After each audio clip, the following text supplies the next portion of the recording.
For many months, West Africa was full of tension. The Economic Community of West African States, ECOWAS, a powerful regional body, was at odds with Captain Ibrahim Traoré, the young leader of Burkina Faso.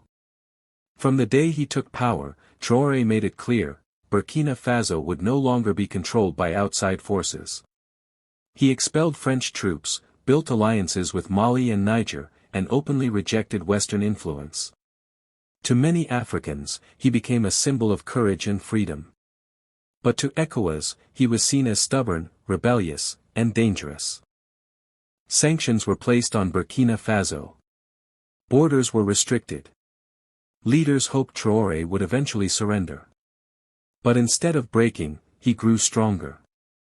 His people stood by him, waving flags in the streets, chanting his name, and calling him the defender of Africa's dignity. Then came a day no one expected.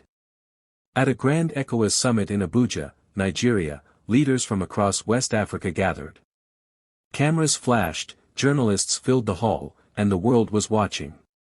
Everyone expected the ECOWAS chief to issue new warnings against Traoré, maybe even more threats. But what happened shocked the entire continent.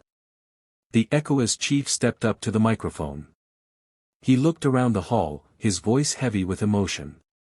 Captain Ibrahim Traoré, he began slowly, we owe you, and the people of Burkina Faso, an apology. The room fell silent. Leaders who had come prepared for confrontation froze in disbelief. Murmurs spread. Could it be true? Was the most powerful voice in ECOWAS admitting fault before a 36-year-old captain? And then, Ibrahim Traoré himself spoke.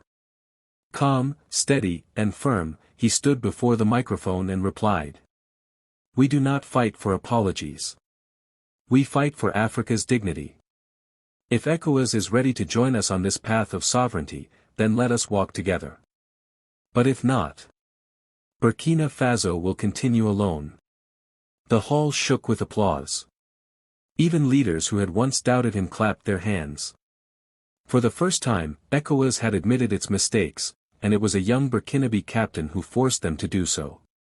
That day became a turning point in African history. The apology of the ECOWAS chief was more than just words. It was proof that Africa's new generation of leaders could no longer be ignored. And at the center of it all stood Ibrahim Traoré, not only as Burkina Faso's leader, but as a symbol of Africa's fight for freedom and respect.